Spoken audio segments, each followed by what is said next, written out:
Pues un PPA es un contrato bilateral generalmente entre un generador y un off-taker, que un off-taker se puede entender como una comercializadora o consumidor final, y pretende, por una parte, apoyar o garantizar a una entidad bancaria la devolución del préstamo asociado al activo de generación renovable. Por lo tanto, el generador busca, a través de este tipo de mecanismos de PPA, poder apalancar sus proyectos de generación, la financiación de los mismos, y para un comprador lo que pretende es garantizar un buen precio a largo plazo. ¿De acuerdo? Podemos clasificar este tipo de contratos a largo plazo como PPAs on-site, que podrían ser todos aquellos relacionados con activos de autoconsumo, y luego los PPAs off-site, que podrían ser todos aquellos PPAs relacionados con activos que no tienen por qué estar cerca del lugar de consumo. ¿De acuerdo?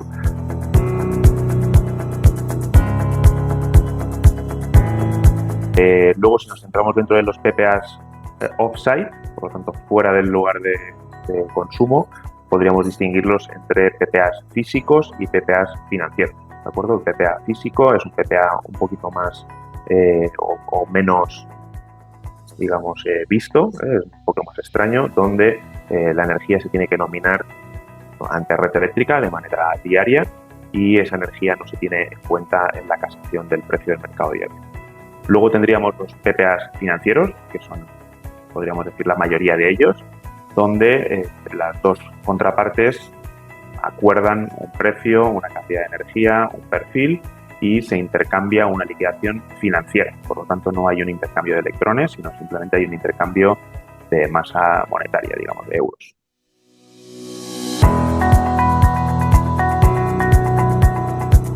Bien, pues para un comprador un PPA es interesante tanto en cuanto le puede garantizar un precio para su abastecimiento de energía eléctrica a largo plazo a un valor que debería de ser pues con un cierto descuento respecto a lo que se ve en el mercado de futuros, ¿de acuerdo?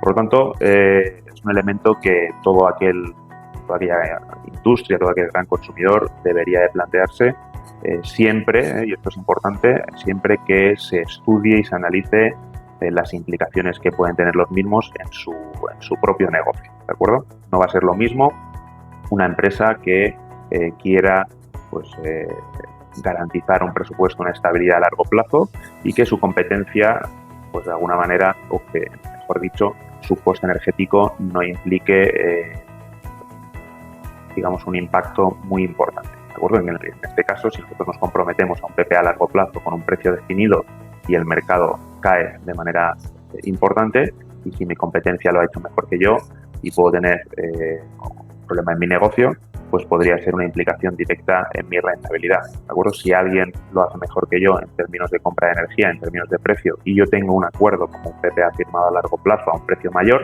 pues puedo tener ese problema. Siempre y cuando en nuestro negocio no impacte de esta manera el precio de la energía eléctrica, puede ser un instrumento, una herramienta muy, muy interesante, y sobre todo hay que estudiar bien qué tipo de perfil, si va a ser un perfil en carga solar, un perfil eólico, un perfil de base o una combinación de ellos, qué plazo va a tener, ¿de acuerdo? Si va a ser de 5, 7, 10 años y cuál va a ser el precio, ¿no? Si va a tener un descuento, si va a ser un precio fijo, un escalonado. Por lo tanto, tiene distintas implicaciones que tenemos que valorar, y también hay que tener en cuenta pues eso, va a tener una liquidación financiera y hay que tener un buen tratamiento contable y fiscal de este tipo de historia.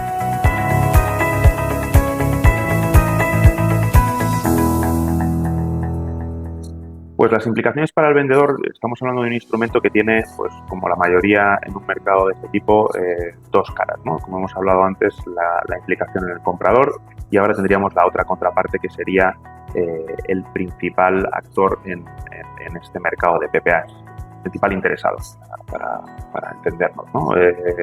Todos sabemos que hoy en día la mayoría de proyectos renovables cuentan con una financiación muy vinculada a un project finance o a un tipo de estructura crediticia por parte de una entidad financiera. Son esas entidades financieras las que normalmente solicitan al promotor la existencia o la firma de este contratos para garantizar una rentabilidad y, por lo tanto, una devolución de la deuda de este tipo de activos.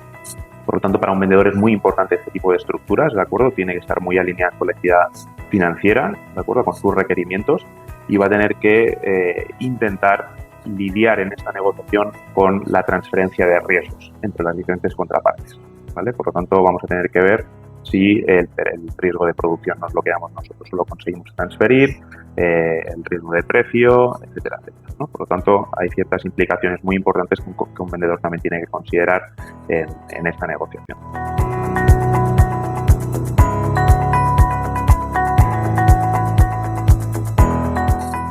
Pues cuando hablamos de riesgos en un PPA, por las dos partes podríamos hablar, tanto por la parte compradora como por la parte vendedora, podemos hablar del propio riesgo del perfil, ¿de acuerdo?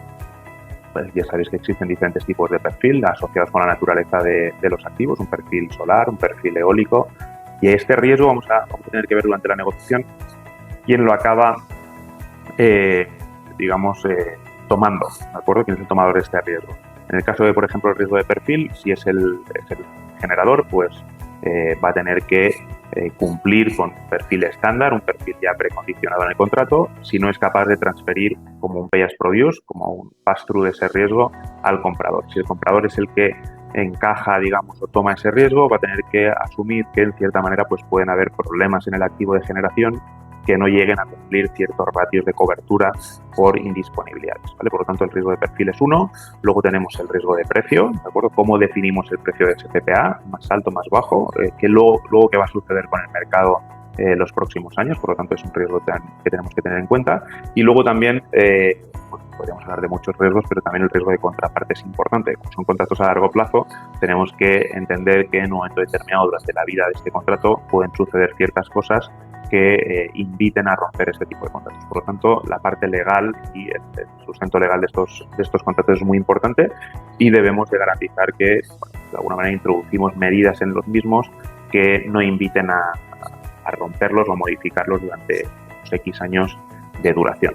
Y por último, más que un riesgo, es un propio tratamiento. Hay que hacer un buen tratamiento contable y financiero. Son instrumentos, la mayoría de ellos, financieros, donde el auditor, tanto de la parte compradora como de la parte vendedora, va a tener que catalogar este instrumento como un derivado o una cobertura. Por lo tanto, aquí es importante recurrir a un experto. Normalmente pues suelen ser una empresa, una Big Four o una empresa consultora capaz de catalogar la eficacia de este instrumento, y eso nos permitirá luego, a nivel contable, ubicarlo en una parte del balance o en otra. Y esto tiene una repercusión muy importante, porque en función de dónde recale ese contrato, ese instrumento, pues nos afectará de una mayor o menor.